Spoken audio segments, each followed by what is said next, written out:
The origins of the mind and consciousness. Now, all of this mind mastery work may appeal to you as pleasurably challenging and growth-producing. Or you may ask, if we're not our minds, why even create them? Wouldn't it be easier just to be love and be out of our minds? Joshua, in Love Without End, gives us some background on the origins of mind and consciousness. The place to begin is with simple awareness. Awareness is primal. Everything in existence is aware, from the one spirit to every particle of infinity. Just consider the particles and subparticles within an atom. How the patterns of exchange are exact and predictable. By what knowledge does that occur? How do roses know when to bloom? How do birds know where to migrate? How do herds of wild sheep know where to find water? How do the monarch butterflies find their way from Canada to Mexico City every year? Everything in existence is aware. Awareness is where intelligence begins. Yet the simple presence of awareness does not imply that any thought is necessarily occurring, or that consciousness as you know it has been created. Concepts, ideas, and thoughts are crystallizations of awareness, which implement and stabilize awareness or hold the promise of doing so.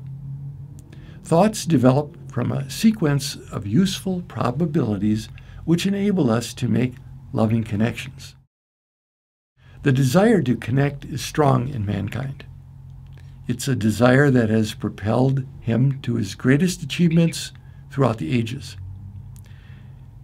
Included in this desire is a primary urge to connect experiences, feelings, reflections, and aspirations in such a way as to add a responsibility factor to native awareness, thus transforming it into integrated consciousness. Consciousness is developed both within each individual and among the many. For consciousness is the direct result of establishing useful connections. Love ignites the desire for unity, and thought manifests that desire through making the connection. Thought is a connecting link with consciousness, within experiences, and within all manner of relationships, from social to spiritual. Without thoughtfulness, human relationships would have little quality or meaning. As you think, so you connect. As you connect, so you think. Once there is a connection, there is also a direction, a sequence. This is where thought acquires its meaning.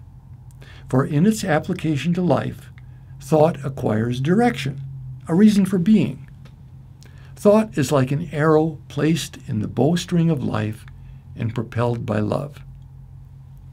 The first point in creating any thought is always love. Love is the beginning of all things and is the basic power behind all your thoughts.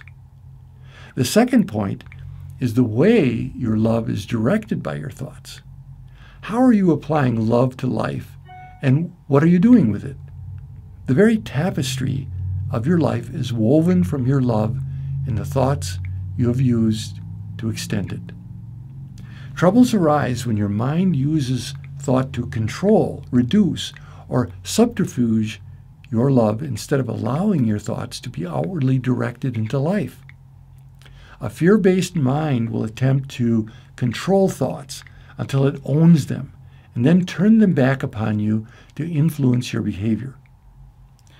In visualizing the power of thought, the most compelling metaphor is that of a bow and arrow. Thought functions best as an arrow drawn in the bow of love and pointed away from the center. Let me give you a real-life example of how thoughts can be used to undermine the power of love and diminish the quality of life. There was a postman who hated dogs. Therefore, he naturally magnetized their hostility and was often attacked. Though he took precautions and was armed with physical defenses, The problem was a constant source of stress in his work. So he enrolled in a mind control seminar in hopes of developing a better mindset with which he could redirect his existing pattern, or at least produce some better defenses. Now, a degree of improvement was attained, but only insofar as a thicker veneer now exists between the man and the problem, which gave him some relief from daily worry. Nothing had really changed, however, because the mind has no power to change one's life. That privilege is reserved for the heart alone. The postman discovered how powerful that truth is when a close friend suggested one day that he forgive the dogs that attacked him. In a sudden burst of unexpected grief, the postman's hatred finally melted away as he realized how the problem had begun. As a child, his fondest plea was for a puppy. Unfortunately, his parents lived in an apartment which was barely large enough for the human occupants. Christmas after Christmas, the child wrote Santa to ask for a puppy. Sadly, there was never a puppy in his stocking on Christmas morning.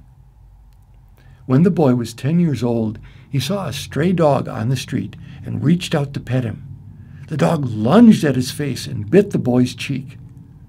Now, while the doctor was putting stitches in the little torn face, the child was formulating thoughts that would reverse his original desire for a puppy. These new thoughts brought explanations as to why he should not have one. Although his desire for the dog was gone, he had not removed the original love. He had only buried it beneath a change of thoughts. From that moment on, there would be a problem, because thereafter his thoughts would be turned against the original love instead of projecting it outwardly into life. Relief and healing came only when he was able to forgive the first dog that bit him, and more importantly, to forgive his parents for refusing to buy him a puppy. Love is the only power in life, and it is the original point to which all vectors of thought are connected. You must put love behind your thoughts to make them work. It is important to guard and direct your thoughts.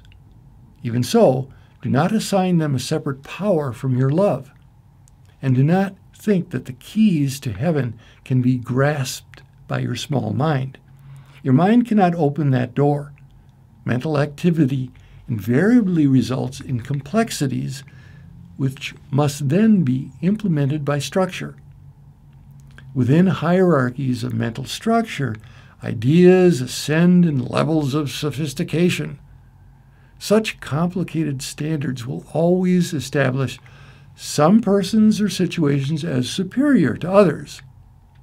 Love, on the other hand, is simple, and so is the spirit.